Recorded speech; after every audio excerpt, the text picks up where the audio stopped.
Welcome everyone. We have a guest here, Kelly Williams from the library, who's going to be talking to us a little bit about how the library can support us and the resources that we have at the library in terms of finding sources for your final paper. So just so you know, Kelly, this week their assignment is to find 7 peer-reviewed empirical articles. They need to download the PDF of them, and then they're going to submit them on Canvas. So that's what they're working on and where they're at in their final project. So I'm going to turn it over to you. Okay. Hello, everyone. Like she said, my name is Kelly Williams. I'm a librarian here on campus. This presentation, I'm going to go over coming up with your topics, narrowing it down, searching the catalog, looking for books, searching the databases, and a little bit of citations as well. All right. So I like to tell students that it's important to choose a topic that you are interested in. I'm a firm believer that if you are interested in the topic, it's easier for you to research it and to write about it. So here's some example of research topics that I've come across or seen. For this presentation, I'm going to focus on sleep and learning in children. So after you pick your research topic, now it's time to brainstorm your search terms. So my question is, how does sleep affect learning? After you get your main part of your question, then you decide what demographic group or what area you might study. So then I narrow it down to children. So the main parts of my question are sleep, affect learning, and children. So after you get the main parts of your question, from there you'll think about synonyms or other related terms. I tell students again to write down the terms, write them down, it'll help you later on in your search. So we're going to look at sleep. We can go sleep deprivation, sleep disturbance, sleep quality, and even insomnia. For effect, it can be effect. I know technically effect and effect have different meanings, the way they're applied, but some databases use them interchangeably. Then impact and influence. For learning, we can do memory. Memory is a part of learning, and then cognition. And then for children, think of terms as well: adolescence, youth, child, and even teenager. Okay, so after you've thought about your search terms, one of the first places you can start searching is our library catalog. So how I'll do this, I'll show you the steps on the screen, and then I'll check you to the library website to walk you through. So the library catalog is called Warrior Cat. It can be found on the library homepage by clicking the Warrior Cat tab here. You'll enter in your search terms, and from there, you can even modify your search for print books, ebooks. You can do different languages. You can even do year of publication. So let's go to the library website now. So from the library website, you'll select Warrior Cat, leave it as keywords. I'm searching sleep deprivation in quotation marks because that lets the system know to search it as one phrase instead of searching sleep and then searching deprivation separately. And then I'll type in learning, and then we'll do children. So we have 32,000 books, just over, have sleep deprivation, learning, and children in them. But from here, you can modify your search. You can choose location. Say you want a children's book about it, maybe a reference book or a book in our main location. You can do the material type, print, ebooks, and then you could do language and then year of publication. I like to point out year of publication because some professors require sources to have a certain publication range, maybe last 5 years, last 10, sometimes even last 2. So that is very important when searching the catalog. Okay, next we're going to talk about locating professional journals. A lot of times professors will ask students to search for professional journals. Professional journals help students not only stay up on the research in their field, but also to ensure they're actually looking at information that is reputable and valid and reliable. So again, I'll show you on the screen and then I'll kind of walk you through it. So from the library homepage, you'd find a box labeled library information. You would select journal title search. You can enter in a general phrase or term. I enter in psychology, and then from here you hit search, and of course select peer reviewed. Peer reviewed is very important when doing your research. It means information is valid and reliable, and people in that field say it is reputable and they back it. So, the library homepage, see the home tab here. Slide down till we get to journal title search. Enter in psychology. And of course, please remember to select peer reviewed. So you're looking at this one, Psychology of Science. We click peer review so we know it's reputable, it's valid, it's reliable. You select the drop down menu here, and it'll tell you in which database we have it and in which years we have access to. So again, the library homepage, do the journal title search, type in your phrase, peer reviewed, and then just find the one that has the articles you're looking for. Okay, so now I like to say this is the fun part, searching the database. This is the fun part for me at least. So from the library homepage, let me start with this. Subject-specific databases are databases that are relevant to your topic. They are relevant to the field of psychology, counseling, and things of that nature. So when we do subject-specific, the databases are related just to your topic. So from the library homepage, again, you do the research tab here. On the left-hand side, there'll be a box. You'll find psychology and counseling. When you click that link, it'll take you to a LibGuide page. That LibGuide page is kind of like a mini website that has all the information pertaining to the field of psychology and counseling, all the stuff that we have to help you in your studies. So from there, you'll click Article Database, and then you'll find a box that says Recommended Databases for Psychology and Counseling. The databases range from very broad, Academic Search Complete and ProQuest. We call them broad because they feature various topics, every topic you can think of. And then we have some that are just narrow. They have Psychology Database and PsycInfo. Those focus specifically on psychology. So from the library homepage, we'll click the Research tab. Slide on down till we get to Psychology and Counseling. And then this is the LibGuide page here. This LibGuide page will have books, journal information, article databases, information about writing, citations, just all types of stuff related to psychology and counseling. So we'll do article databases, and then you'll find this list here of the recommended databases for psychology and counseling. Again, some are very narrow, some are very broad. So just be cognizant of which one you're selecting. So now this is the really fun part, actually searching those databases. So we have our research topic or question, how does sleep affect learning in children? We have our synonyms or related words. I like to tell students now it's time to create kind of a search string. It'll be sleep, sleep deprivation, sleep disturbance, sleep quality, again, even insomnia, affect, effect, impact, influence, learning, memory, cognition, and then the different terms for children. So when you have your synonyms, we like to bracket them on paper so we know that they're grouped together. When you're searching in the databases, let me go back, my apologies. They'll be connected by Boolean operators. The Boolean operators are and or not. And means both, or means either or, and not means, let's say we're searching sleep deprivation, but not insomnia. That means that everything with insomnia will be left out of your search results. Again, remember when you're searching, you can limit by the date, and please select peer-reviewed and full text. Selecting full text is very important. Full text ensures that we have access to what you are looking for. If you don't select full text, you may find a great abstract, and then you have to do an ILO request, and it can take days upon days to get it. So always select full text when you're doing your research. So let's go ahead and click this here. So I'm back on the LibGuide page. I'm going to use psych articles for my example. So let's do sleep.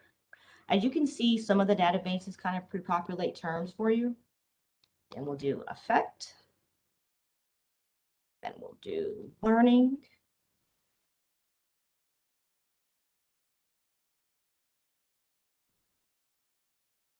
Memory, cognition. And then we can add another term. We'll do children.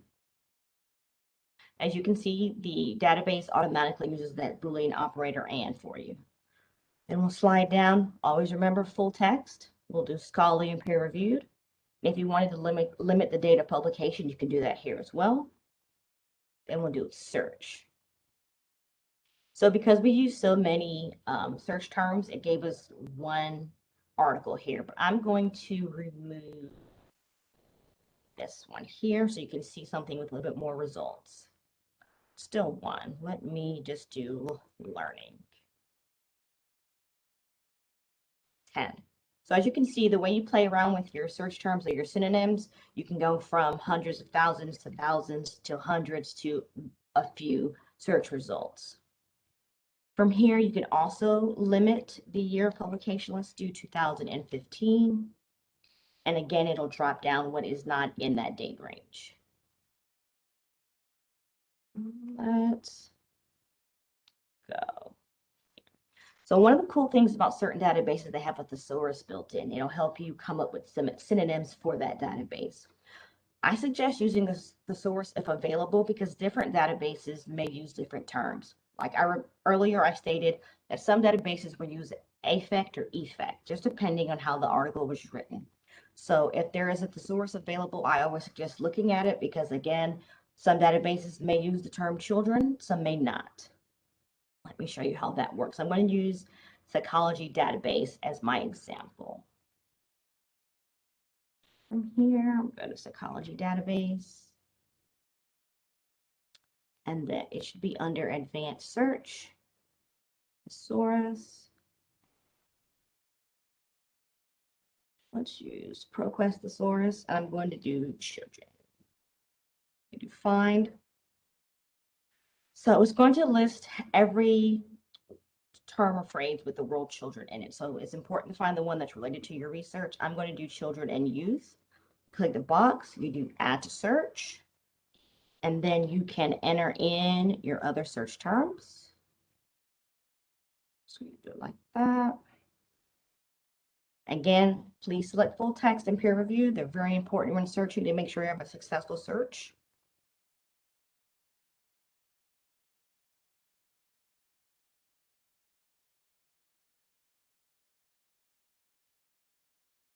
Okay, so we have over 23,000, but we're going to go ahead and select scholarly journals here. And then we'll limit to year publication to the last 12 months. So we went to over 23,000 to 640. That's a great difference. So again, be aware of if the thesaurus is available when you're searching in a database. I want to show you this because I think this is very helpful as well. When you find an article that you really like, some of them will list the subject terms related to that article topic. You can also use these to find other related, journal articles for your subject. So we can say we want to do elementary school students. So elementary school students and sleep, deprivation, and learning. I'm going to use the quotes around sleep deprivation so it searches as one phrase. 21. So just by using the subject elementary school students from the previous article, we went from over 23,640 to 23. Once we click full text and peer reviewed, we have 6. So using those options and limiters can greatly help you have a more successful search. And then when you see thousands upon thousands of search results, that can be very daunting. So use those limiters on the side to ensure that you get good results, but also not overwhelming results. All right, so I like to go over MRAD articles. A lot of professors will ask you to find MRAD articles or research articles that were conducted by individuals or created by individuals. I like to use the acronym INRAD because it's easier to remember. So there'll be introduction, it explains the reason for the research. There'll be a materials and methodology section that explains what type of research was done and how it was conducted. The results explain the research findings, and discussion explain what the findings mean. Not all articles will have those exact phrases, but if you remember those different pieces of an article, it'll help you find those research articles. So some databases give you the option to automatically pull out MRAD articles, and one such database is Science Direct. I want to walk you through that. So for Science Direct, I'm going to do sleep, affect, learning, and children. So again, subscribe journals just means we have access to it. That's their way of saying full text. Then if you look under article type, there will be research articles, and sometimes there'll be one that says data articles. So now this means that the research articles present in your search results are all research articles. They should follow that MRAD format some way, somehow, or have the information. Apologies, my lights are motion censored. They should have the components of the MRAD, the different sections. Okay. So now I know students like to search the internet or their website. I like to tell students that anyone can create a website and anyone can put information on the internet. So it's important to be aware of the website you're looking at. So there's 4 things you should look at when considering whether a website is credible or not. Who sponsors the website is the first one. Do they print scholarly articles or white papers? White papers are kind of like someone pushing their own agenda or maybe advertising for something. What are they gathering? What type of data are they gathering? Is it statistics from the government, reputable sources, or just information that they made up themselves without being valid or reliable? And then do they offer professional development? What is the website creator's credentials? Do they have a doctorate in that field? Do other people in that field back then? Do they have extensive research or knowledge of that field? And then is the organization created by a professional state or regional body? A lot of websites that contain information, they answer to someone. So their data should be correct. So keep those 4 things in mind when looking at websites. Okay, so there's 2 very cool things I wish that I knew when I was in school. Google Scholar and then Google Advanced Search. I'm going to show you how Google Scholar works first. Google Scholar kind of works like a database itself. You can select the year of publication and the full text option. So let me go to that. So I'm going to do sleep affect learning and children. Okay, so from this website, we can do year of publication here. And then if we have access to the full text and you're assigned it to the library, you should be able to click full text at TAMUCT. Not that one. Let me try another one. Let me go to the first one. And be linked directly to it. So that's one of the cool things about Google Scholar. Now let's do Google Advanced Search. I really like Google Advanced Search. It is a way of searching the internet for your search terms, but Google Advanced Search will do the sorting for you. Let's say you only want to search for websites that end in .edu or .gov. Your results will only feature websites that end in .edu or .gov. How I find Google Advanced Search is I simply Google Google Advanced Search. So let's do learning, children, sleep here. Then we'll slide down to put site and domain. I'm going to do .edu. And the website that came up ends in .edu.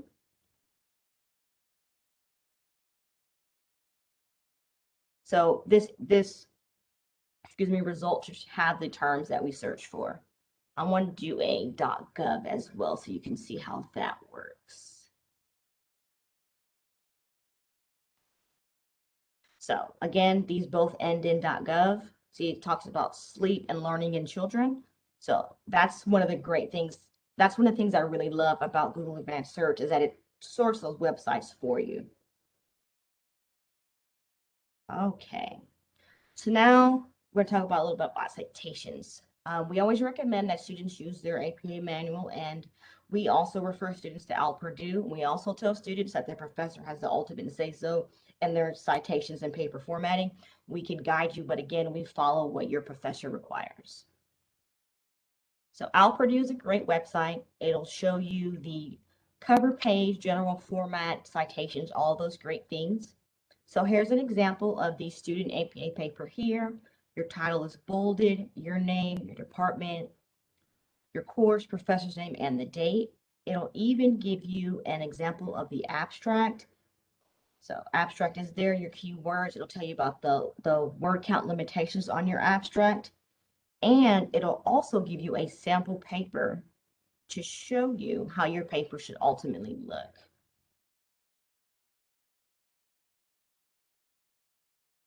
So again, there's an example of the cover page. This one does not feature an abstract, but again, your title is repeated. It shows you how to do your parenthetical, and your narrative citations. It even will show you how to do your reference page. Please remember that the references are all not the same. Your references the format of your references depends on the citation or source you are using. So a book may have the same components as a journal article, but the end result may look completely different. On this page, I also like that you could do basic rules, talks about references for authors and different source types here. So again, I really think Purdue is a great source to go to for your citations. One of the great tools that we have in our database is that it pre-populates or formats your citations for you. I'm going to show you an example of that. So let's say this is the article you're looking for here. So you read through it, it's great, everything works, it meets your needs, your professor's requirements. You can go under tools and you can hit cite. You can find your citation style here and copy it, paste it over. We always tell students to please remember to double check that citation with your APA manual, Purdue. I say about 90% of the time they have to be changed somewhat. So we always recommend that students change it. And let me also show you that you can print your articles. You can email them to yourself. You can export it. And then the permalink, I know some students research a lot. I always tell students the permalink is the link that will take you directly to that article. The hyperlink that is at the top of your screen in your browser bar will not. So always use the permalink to be directly led back to that article. Can I just make a couple comments on that? Can you go back to that EBSCO page? Yes, ma'am. Um, so one is I recommend that rather than using the site in here, you just do it yourself so you learn the system. Because I can almost always tell when students have used that because they don't go check it carefully. So I would recommend doing it yourself, but if you do use the citation, then do that. Do you know, does the permalink work for somebody else? Because in my experience, any kind of sharing links on these systems does not work. I think the permalink works if you are already signed in because we put our databases behind a proxy. So Right. let's say I were to send you the permalink, you should be able to open it because like if you're already signed into your computer, it works that way. Okay, so generally what I tell students is don't rely on the links. Sometimes when it'll email you the link. The best way to guarantee that you can access this article again is this PDF full text. Yeah. Um, get the PDF full text. It looks just like it did in the journal, and then you can save it as a PDF, download it. What you're going to have to do for this week is you're going to need to download the PDF, save it to your computer somewhere you can find it, and then upload it to Canvas. And so that's what you're going to need to do. You'll need to find that download button. Sometimes it looks like a floppy disk. I don't know what versions of Adobe look different, but this PDF is what you want, and you need to download the whole thing, not just the first page, so that you have that article exactly the way it actually looks. You can access it whenever you need. That should have all the citation information. So if you take nothing else away from EBSCO, getting this PDF is going to be the most crucial thing for you. Yes. Okay. Of course, I cited my references. We always say it's very important. Please cite your sources correctly. Please, please, please. And then here's my contact information here on the page. Here's my email. You can call me. You can even schedule a virtual appointment with me. Let me take you back. So from the library homepage, you can do schedule appointment. You can schedule an appointment with me or any of the librarians. We all have kind of different availability times. You can do general reference. I'm right there. It'll show you the different times and dates I'm available. I'll send you a link and we can meet online. Right. And then I also want to show you all this. So we talked earlier about thinking about your topic or question and then thinking about synonyms related to it. I agree with your professor about writing it down, like she said, with the citations and learning the system. I like the idea of writing down your synonyms and search terms and kind of mapping it out. And also remembering which search terms you've already searched. There's nothing worse than searching the same search terms over and over again. You're getting frustrated and you didn't realize that you're searching the same thing because you didn't write it down. So I tell students kind of map it out. That way you can say, okay, well, I'm going to do sleep deprivation, memory, adolescence. You can even do it this way and get all your synonyms and all your thoughts out on paper to visualize your research. I know some people are very good at remembering, but I advise students, please write it down. It makes the search process a lot easier. All right. I believe there's one student. If any questions or anything like that,